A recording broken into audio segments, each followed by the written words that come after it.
Kita beralih ke informasi selanjutnya, Saudara. Dugaan pembunuhan berencana dalam kasus kematian notaris asal Bogor kian kuat.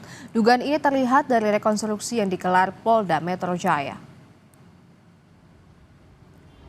Rekonstruksi kasus pembunuhan notaris digelar di Mapolda Metro Jaya, Jakarta.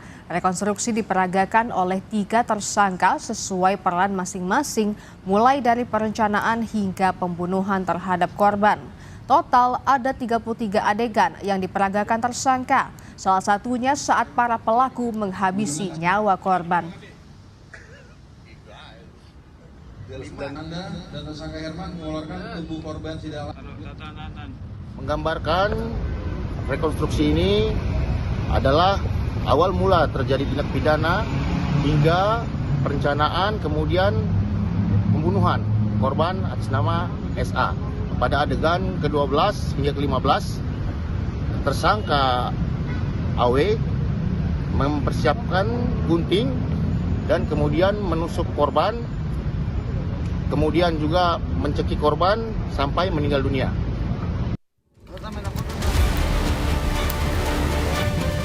RT dia ngomong soal ngatur. Dari hasil penyidikan kami, jalan-jalan malam itu untuk mengulur waktu, Mbak. Karena si Anda ini sempat mengurungkan niatnya untuk membunuh ibu, Mbak.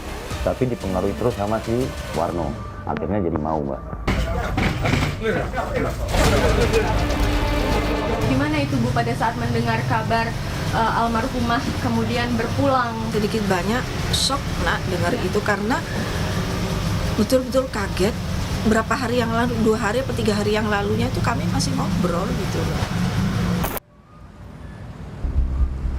Seorang perempuan 60 tahun berprofesi sebagai notaris menjadi korban pembunuhan berencana. Para pelaku salah satunya merupakan sopir freelance korban membuang jasad sang notaris ke aliran Sungai Citarum. Saudara, mengapa sopir yang telah dikenal korban selama kurang lebih 4 tahun tega menghabisi nyawa korban? Simak penelusuran kami di Gelar Perkara. 3 Juli lalu, sejumlah warga di sekitar Sungai Citarum, Kabupaten Bekasi, Jawa Barat dikejutkan oleh temuan jenazah yang mengambang di air. Belakangan diketahui, jenazah perempuan lansia tersebut merupakan korban pembunuhan.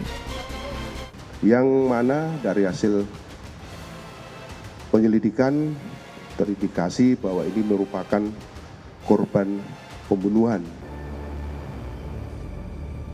Untuk mengetahui lebih banyak tentang sosok korban SA, kami mencari alamat kantornya secara daring. Kami pun menemukan alamat kantor korban di sekitar Cibinong, Kabupaten Bogor, Jawa Barat. Setibanya di lokasi, kami mendapati kantor korban tutup. Menurut informasi warga sekitar kantor, sejak korban dikabarkan hilang, tak ada lagi aktivitas di kantor notaris.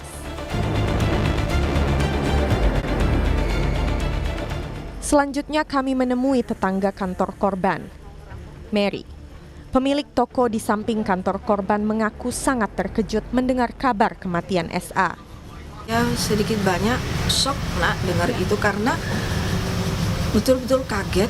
Berapa hari yang lalu, 2 hari atau 3 hari yang lalunya itu kami masih ngobrol gitu. Kasus pembunuhan ini terungkap setelah keluarga korban SA lapor polisi pada 1 Juli. Pembunuhan berawal saat pelaku A alias Warno mengajak AWK alias Anda yang merupakan mantan sopir korban untuk merampas mobil SA. Kriminolog menilai desakan kebutuhan ekonomi dan pengaruh lingkungan pertemanan yang jelek dapat mendorong siapa saja nekat melakukan tindak kejahatan. Ya, jadi saya berpendapat bahwa pelaku mampu berbuat seperti itu terhadap mantan majikannya karena 2 hal.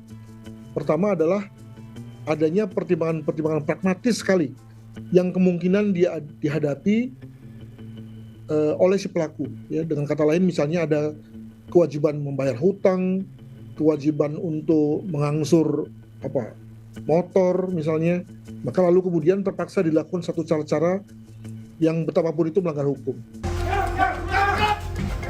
Kasus pembunuhan notaris di Bogor memperkuat teori bahwa kebanyakan kasus pembunuhan dilakukan orang yang dikenal korban.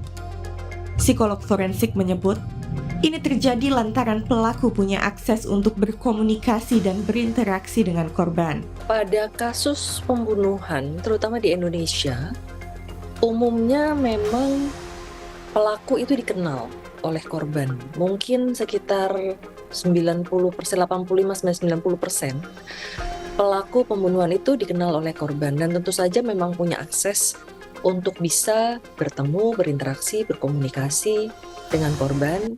Saudara, kejahatan bisa dilakukan siapapun, termasuk oleh orang yang telah kita kenal dekat. Belajar dari kasus ini, mari jaga orang-orang terdekat kita.